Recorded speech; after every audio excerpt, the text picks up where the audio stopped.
Okay, we're here with undefeated young prospect, borderline contender. I would say you're a contender now, man. Coming off Some that, people would say that, yeah. coming off that 7-round victory, it took you to the deep ends. I think it was your first time going past four rounds. Yeah, and I think you performed and responded well. You showed great conditioning, and you got the knockout late, so it shows that your power is real. You know, against a good fighter like Juan Heraldez. Just tell us about your performance, man. My performance was okay. My coaches weren't too happy with it. And overall, I'd probably give myself like a C plus for the performance. But at the end of the day, we got the job done. That's all that matters. Yeah, definitely. But it was a good step up for you, do you think, or maybe too much of a leap, or where do you think things could have gotten better for you? Keep up the good work, being that you're saying that your team they weren't the happiest with it, it's a C, but you still performed, you still got the job done. I think it was a perfect step up. We could have stepped up even more, because I mean the dudes I'm sparring, except today, but the dudes I'm sparring, you know, world champions, former world champions, and Olympians. So you know, I'm definitely ready for the top guys. What do you think the year holds for you, man? With that kind of performance, it kind of shows that you're definitely ready for those kind of level opponents. He had just came off a fight with guys like Reggie Progress. Reggie got rid of him quicker, but you know Reggie has the more experience, so it shows that you're definitely you're taking the proper steps to get there. You know, I personally think that Prograis,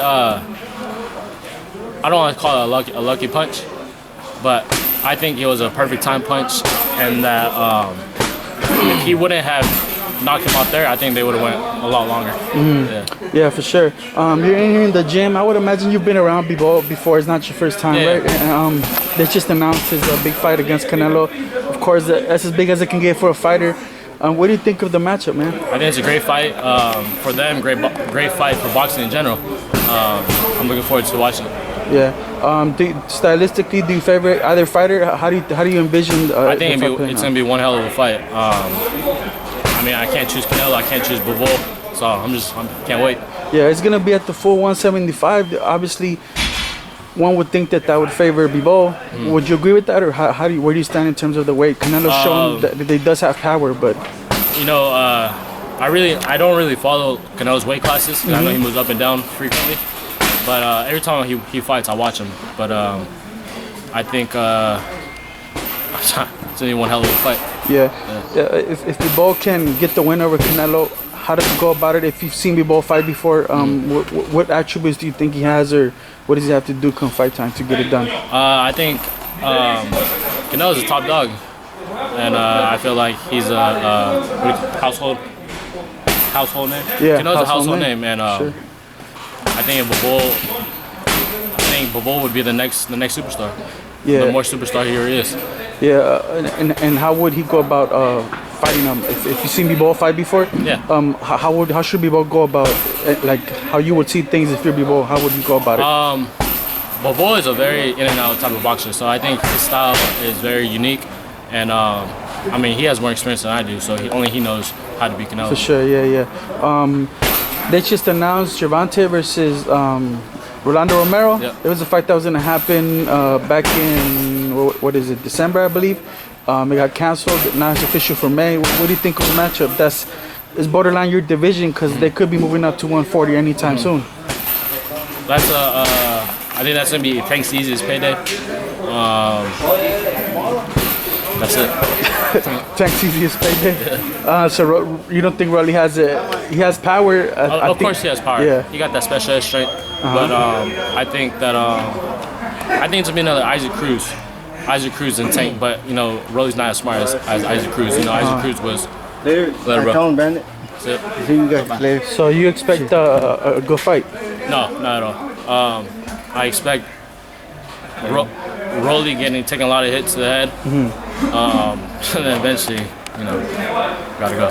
Yeah. Where's Tank at, man? Just watching him, because you got to keep a close eye on him. That could be a big fight for you in the future. You guys work with the same side. You're on Showtime. Where's Tank at, man? Are you looking at? Are you sizing up? I'm a fan. I think Tank's one hell of a fighter. Speed, power, explosive. I'm a fan. Yeah. Is he showing improvements? Is it what does he think he's showing? I know you're on your journey and you're doing what you're doing, but how's Tank looking in terms of his ability as a fighter, getting better? Tank is Tank. Only Tank knows how good he is, and I think his last fight, I think if you were to ask him that, he could have done better. But you know, Isaac Cruz is no joke either. Yeah, he looks solid in there. Do you think the hand had anything to play with that performance? I know Tank mentioned that he had hurt his hand during training camp. Of course, especially fighting someone like Isaac Cruz who puts a lot of pressure coming forward. You need both hands. So yeah. Any other fight that you're excited to see, man? Aside from you getting back into the ring, and how do you? Is there a date for that or anything you're working on your team? For my next fight? Yeah. Yeah, I'm back April 16th on the Spence card. Okay, cool. That's big. Yeah, Spence Ugas. What do you think of the main event, the Spence Ugas? I'm rocking with Spence. Yeah. Why is that? Only because Spence is I don't know. He sits there, but applies that slow pressure that gets you like thinking. He plays with the head. It's like a mental game. The kind of pressure he puts on, and he works the body well. He has nice counters, strong. So I'm just favoring Spence. You're definitely always in a good position, man, for the people to actually see your fights. Like a lot of your fights have been on Showtime. Now you're on this pay-per-view. Are you gonna be the pay-per-view portion? No, I'm not gonna be the pay-per-view. So I believe there's gonna be 2 fights on Showtime, and then it's gonna switch over to pay-per-view. Okay, that's still big. You're gonna have a lot of eyes on you. Yeah. Are you used to that attention now? Like you've been fighting pretty much under the spotlight for, I think, since probably the beginning of your career. You know. Yeah, I mean, I love the attention. I mean, we're boxers at the end of the day. We're prize fighters, so this is what we do. I get to talk to you. I get to talk to other reporters, and I get to meet a lot of people. It shows too when every time you win your fight, I always see you and you take over the stands, the fans. They rush you for photos, man. It's a crazy reaction. The only other person that I can kind of think of that had that kind of effect on the fans coming up is Ryan Garcia. You seem to have that. What do you think is this combination of what? I think I don't know. I'm a very humble person, and I can fight at the same time. So I feel like people gravitate towards me. You're kind of like a homegrown talent too. In Southern California, you have, and then you have some Mexican in you. You have the Korean, You have everything. It's cool because the fans accept you, and it's all types of fans that accept you, and they really like you.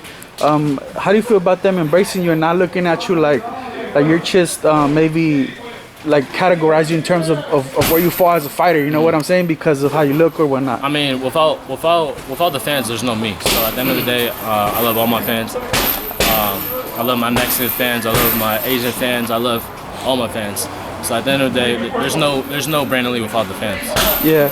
And back to the Romero Spence and Ugas fight. How do you think Spence is gonna react, man? His body with the injury that he suffered to his eye. He had to get his.